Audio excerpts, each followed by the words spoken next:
یہ عرصے کی بات ہے، ناموس صحابہ و اہل بیت کے سلسلے میں جب کچہری میں میرے بڑے چکر لگتے تھے تو ہر ایک کے دیکھنے کا انداز اپنا اپنا ہوتا ہے۔ تو میں جس وکیل کے پاس جاتا تھا میں اپنے انداز سے دیکھتا تھا۔ اس وکیل کی خوبی یہ تھی کہ جو بھی جوتی صاف کرنے والا بچہ یا بڑا آتا، پالش کرنے والا، اور وہ کہتا ہے جی پالش کر دوں سر، وہ جوتی اتار کے دے دیتا تھا۔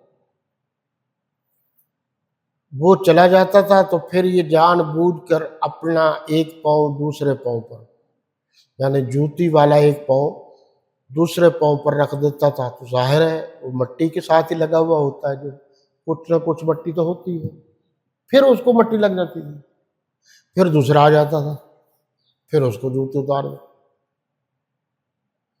تو میں نے اس کو کئی دن اور کئی مرتبہ یہ کرتے ہوئے دیکھا، تجسس ہوا کہ بات کیا ہے، تو میں نے پوچھ لیا۔ انہوں نے کہا جی چائے پلاؤ مولوی صاحب، تو پھر بتا دیتے ہیں۔ میں نے کہا جی ٹھیک ہے، چائے پلاتے ہیں۔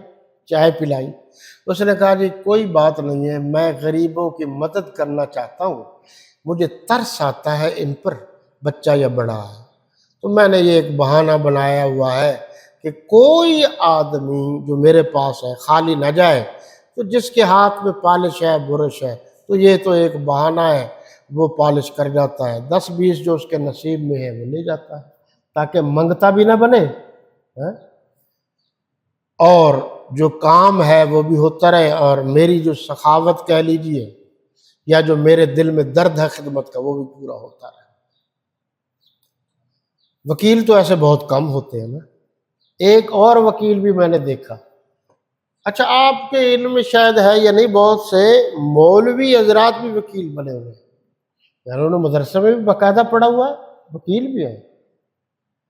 کراچی میں زیادہ لہر ہے، وہ باقاعدہ عالم بھی ہے ڈاکٹر بھی ہے، اچھی بات ہے۔ تو وہ وکیل یہ تھا کہ اس کے بیٹے نے، اس نے مجھے خود سنایا، وہ پیسے جو طے کرتا تھا وہی لیتا تھا، زیادہ نہیں لیتے تھے۔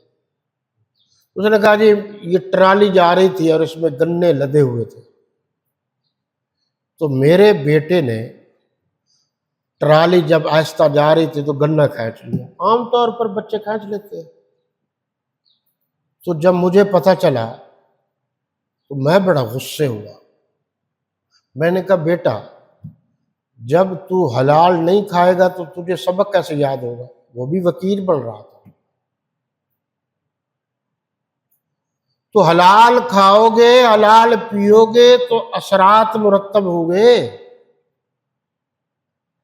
اور یہ ایک سچ ہے، اور اس سچ کا انکار نہیں کیا جا سکتا کہ جو حلال کھاتا ہے اس کے اثرات اور ہوتے ہیں، جو حرام کھاتا ہے اس کے اثرات اور ہوتے ہیں۔ تو اس نے کہا کہ میں نے بیٹے کو ایسا سمجھایا، آج بیٹا میرے ساتھ بیٹھ کر وکالت کر رہا ہے، مجال ہے کہ حرام کی طرف جائے، جو بات چیت طے ہوتی ہے اس کے مطابق پیسے لیتا ہے، باقی نہیں لیتا، حتیٰ کہ ججز کو بھی پتہ ہے کہ یہ بندہ پیسے نہیں لیتا، وہ میرٹ پر فیصلہ کرتا ہے۔